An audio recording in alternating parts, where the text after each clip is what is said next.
अगर यूँ कहें तो ये नक्सलियों का बेस कैंप हुआ करता था, जहाँ पर ये सीआरपीएफ 47वीं बटालियन की कैंप है। इसके अभी हमारी लड़ाई इस इलाके की है। सड़क तो बन गई है, कच्ची सड़क है। लड़ाई है इंटरनेट की सुविधा हो, कनेक्टिविटी का सुविधा हो। किसी भी मोबाइल का टावर यहाँ पर काम नहीं करता है। तो उस समय जब यहाँ पे कैंप नहीं हुआ करता था और लोग नहर पार होने से डरते थे, उस समय से हम लोगों ने यहाँ पे आकर यहाँ के लोगों से रूबरू हुआ, उनकी बेहतर शिक्षा की सुविधा हो, स्कूल हो, ताकि जो भी आने वाली पीढ़ी है या भी अभी जो भी नवयुवक संघ है वे लोग शिक्षा प्राप्त कर कर आगे बढ़े और वो भी नौकरी पेशा में लगे और अपने समाज का उत्थान करें। नक्सलियों को ग्रामीणों का सपोर्ट मिला, या फिर कह सकते हैं नक्सलियों ने ग्रामीणों का सहयोग लिया और अर्धसैनिक बलों के बीच अभियान चलाया। लेकिन सरकार और अर्धसैनिक बल यहाँ की जनता से, पब्लिक से सामंजस्य बनाने में नमस्कार, मैं चितरंजन कुमार और आप देख रहे हैं सिटी योग न्यूज। देखिए, अभी हम पत्रकार साथियों के साथ में लंगुराही पहुंचे थे और लंगुराही को पहचान दिलाने वाले एक ऐसे शख्स जो पत्रकारिता के क्षेत्र में काफ़ी ऊंचाई को प्राप्त इन्होंने किया है। इस क्षेत्र के खबरों को बड़ा ही सहजता से लोगों तक पहुंचाने का प्रयास इन्होंने हमेशा किया है, जिनका नाम है विनय सिंह किंकर। प्रभात खबर के रिपोर्टर हैं, प्रखंड रिपोर्टर हैं और ये हमेशा इस प्रखंड के पिछड़ेपन के बारे में अपने अखबारों में प्रमुखता से छापते रहते थे।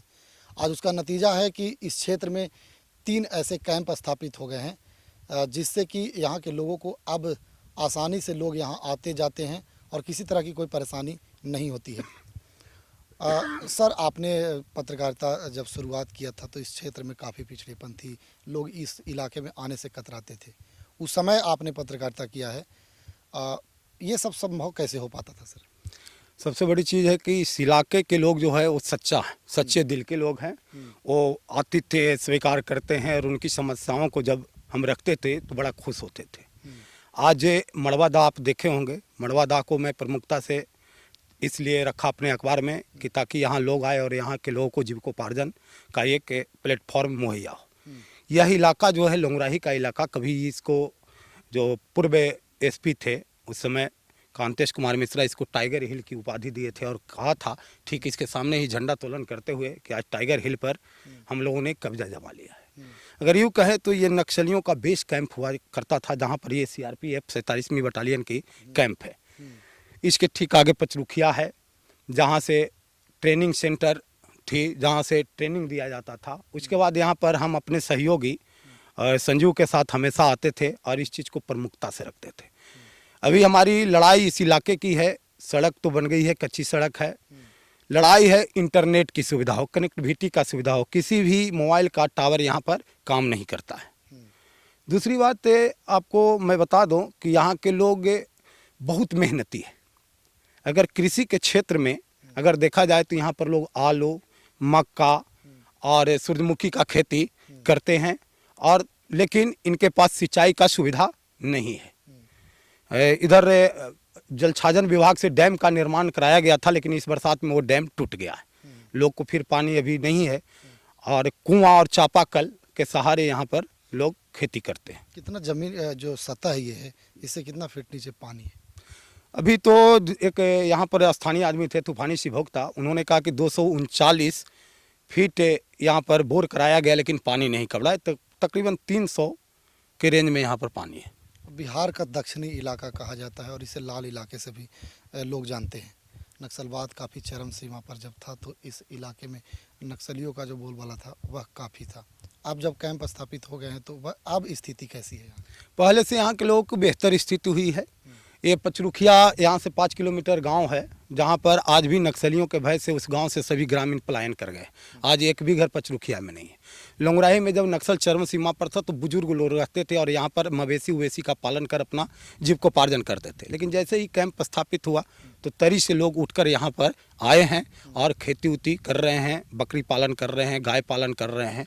बता दें कि यहाँ पर सबसे इनका प्रमुख व्यवसाय है ओड़िया और पत्तल। इस जंगल में माहुल का पत्ता मिलता है जिससे पत्तल बनाया जाता है, और बांस इन लोग का फ्री मिल जाता है, जिससे ओड़िया का निर्माण करते हैं। और आज रविवार का दिन है, रविवार के दिन लोग यहाँ ओड़िया निर्माण करके स्थानीय बाजार मदनपुर में जाकर ओड़िया को बेचते हैं। यही जीविकोपार्जन। बीड़ी पत्ता इस क्षेत्र में है या नहीं? हाँ बिल्कुल, बीड़ी पत्ता है। आपको आगे ले चलेंगे तो दिखा देंगे बीड़ी पत्ता कौन है। केंदुई का पत्ता होता है, उसी से बीड़ी का निर्माण होता है। और यह ठेका भी इस बार हुआ था, बहुत बृहद पैमाने पर यहाँ बीड़ी पत्ता हर साल टूटता है, टेंडर होता है। लोग यहाँ से बेचते हैं उसको। हाँ, यहाँ पर टेंडर होता है और टेंडर होने के बाद लोग मजदूर को लगाते हैं। आप यहाँ से चले जाइएगा ढकपहरी, तो ढकपहरी जिस तरह से ये खाली मैदान है, वहाँ पर मचान उचान बनाकर बीड़ी पत्ता को रखा जाता है और फिर उसके बाद गोदाम में शिफ्ट कर दिया जाता है। यहाँ एक और स्थानीय पत्रकार हैं हमारे संजीव जी, ये काफ़ी इस क्षेत्र से जुड़े हुए रहते हैं और इस क्षेत्र के ही रहने वाले हैं, तो बड़े करीब से इस क्षेत्र को जानते थे और इन्होंने अपने खबर के माध्यम से इस क्षेत्र को पहचान दिलाने में काफ़ी सहयोग किया है। संजीव जी, आप तो इस इलाके से जुड़े हुए हैं काफ़ी, आपकी खबर जो थी वह नेशनल खबर भी कभी कभी बनती थी। इधर आते थे तो कितने दिनों से आप पत्रकारिता कर रहे हैं? पत्रकारिता के क्षेत्र में हमें मतलब 10 वर्ष हो गए। और जब शुरुआत में हम और विनय भाई यहाँ पे आते थे, हमारे बड़े भाई हैं प्रभात खबर के स्थानीय रिपोर्टर हैं, तो उस समय जब यहाँ पे कैंप नहीं हुआ करता था और लोग नहर पार होने से डरते थे, उस समय से हम लोगों ने यहाँ पे आकर यहाँ के लोगों से रूबरू हुआ, उनकी स्थिति को जाना, यहाँ पे क्या चाहिए विकास के रूप में, उस चीज़ को हम लोगों ने हाईलाइट करने की कोशिश की। और तब से जब यहाँ पे तरी, लंगराही और पचरुखिया में जब कैंप का यहाँ पे स्थापना हुआ, उसके बाद वन विभाग के द्वारा उनके सहयोग से कच्ची सड़क बन गई, जिससे लोगों को आवागमन में काफ़ी मतलब सुविधा हुई है। और लोग अब यहाँ पे जिस तरह की स्थिति आप देख रहे हैं कि पहले यहाँ पे बंजर भूमि हुआ करता था, लेकिन अब हर खेत में देख रहे हैं कि सरसों है, आलू है, प्याज की खेती हो रही है। तो लोग इसके प्रति भी और ख़ास करके मुख्य धारा में जब से इन लोग जुड़े, विकास की ओर अग्रसर होते रहे। और अभी भी इनकी चाहत है कि हमारे गांव में सड़क हो, बेहतर शिक्षा की सुविधा हो, स्कूल हो, ताकि जो भी आने वाली पीढ़ी है या भी अभी जो भी नवयुवक संघ है, वे लोग शिक्षा प्राप्त कर आगे बढ़े और वो भी नौकरी पेशा में लगे और अपने समाज का उत्थान करें। यानी कि पहले से जो स्थिति थी अब सुधरी उस स्थिति? बिल्कुल, बहुत सुधर चुकी है। और इसमें सबसे बड़ा योगदान रहा हमारे जितने भी सशस्त्र बल हैं, चाहे वो कोबरा के हो, सीआरपीएफ को हो या फिर स्थानीय पुलिस की हो, उनका योगदान बहुत बड़ा है इसमें। नेटवर्क स्थापित करने के लिए आप लोग खबरों में उस चीज़ को जगह देते हैं कि नहीं देते हैं? क्योंकि जब देखा जा रहा है, हम लोग जब मोबाइल यहाँ लाए तो मोबाइल में एक भी नेटवर्क नहीं है और संपर्क लोगों से टूट गया है। जी बिल्कुल, चूँकि पहले भी ऐसा हुआ करता था और आज भी वही स्थिति है। हालांकि लोगों को संवाद करने में, चाहे यहाँ पे नेटवर्क नहीं होने की वजह से अगर आपातकालीन स्थिति में चाहे वो बीमार पड़ जाए, किसी चिकित्सक की यहाँ पे आने की व्यवस्था किया जाए, तो उनसे संपर्क नहीं होने की वजह से कई लोगों की स्थिति गंभीर हो जाती है। यहाँ तक कि नेटवर्क नहीं होने की वजह से, संवाद नहीं होने के कारण कितने लोगों ने दम भी तोड़ दिया है गंभीर स्थिति में। एक वरिष्ठ पत्रकार हैं धीरज पांडे, ये इसी क्षेत्र के खबरों के लिए जाने जाते हैं और इस क्षेत्र के खबर को बड़े ही प्रमुखता से अपने खबरों में जगह देते हैं।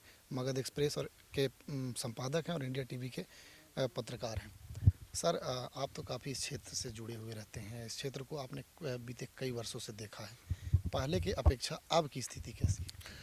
पहले जो लड़ाई था वो माओवादियों का था। माओवादी जल जंगल और ज़मीन की लड़ाई को लेकर लोगों के बीच में पहुंचे थे। उस समय लोगों का भरपूर समर्थन मिला। चूँकि ये जो था इलाका पूरा औरंगाबाद जिला, ये पूरा जिला नक्सल प्रभावित क्षेत्र था। लोगों के पास कनेक्टिविटी का कोई साधन नहीं था, न सड़क, न पेयजल, न बिजली, कोई मूलभूत सुविधा नहीं था। तो नक्सली जब आए थे तो वो जल जंगल ज़मीन की लड़ाई लेकर आए थे कि हमको जल को संरक्षित करना है, जंगल को संरक्षित करना है और ज़मीन को संरक्षित करना है। इससे पहले क्या वो जल और जंगल ज़मीन संरक्षित नहीं था? संरक्षित था, लेकिन उनका एक मानना था कि उस समय बाहुबलियों का इस पर कब्जा था अवैध रूप से। चाहे वो इस इलाके से खनिज पदार्थ को ले जाए, बीड़ी के पत्ता को ही भी कुछ चर्चा हो रही थी कि बीड़ी के पत्ता ही चला, या फिर कुछ भी किसी भी तरह का औषधीय चीज़ है, तो उस पर एकाधिकार लोग समझते थे बाहर के लोग। तो ये कहना था नक्सलियों का उस समय जब शुरुआत के दौर में, जब वो जंगल जंगल ज़मीन की लड़ाई लेके आए। लेकिन बाद में उनका जो लड़ाई है वो गिरोह के रूप में तब्दील हो गया और वो नागरिकों को जो है मूलभूत सुविधा से वो भी वंचित रखें। बाद में सरकार गंभीर हुई, सरकार ने लगाम लगाना शुरू किया तो धीरे धीरे इस इलाके में फोर्स की तैनात हुई, अर्धसैनिक बलों की तैनात हुई और उन जगह पर टारगेट करके लोगों को, अर्धसैनिक बलों को लगाया गया जहां वो लोग मूल रूप से रहकर अपना अस्थायी कब्जा बनाए थे, जिसको गढ़ कहा जाता था। ठीक है ना। तो उस गढ़ पर सशस्त्र बलों का कब्जा हुआ। बाद में सशस्त्र बलों के कब्जा के बाद इस इलाके में मूलभूत सुविधा पहुंची, आज सड़क पहुंची, आज हमारी बाइक यहाँ आ रही है, हमारा 4 व्हीलर यहाँ आ रहा है। तो ये अर्धसैनिक बलों का ही और सरकार का दिन है। क्योंकि मैं पिछले कई एक बार इस इलाके में हूँ, हाल के 10 वर्षों के पीछे देखे तो उसमें 10 किलोमीटर 20 किलोमीटर हम लोग को पैदल चल के ही आना पड़ता था। कभी कांग्रेस की सरकार हुआ करती थी तो उसमें नक्सलियों का था। पी चिदम्बरम, सोनिया गांधी और मनमोहन सिंह जिस समय प्रधानमंत्री थे, पी चिदम्बरम गृह मंत्री थे, उसमें ग्रीन हंट चला था। तो ग्रीन हंट जिस समय चला उसमें नक्सलियों को खदेड़ने के लिए उनके इलाके से अर्धसैनिक बल आए।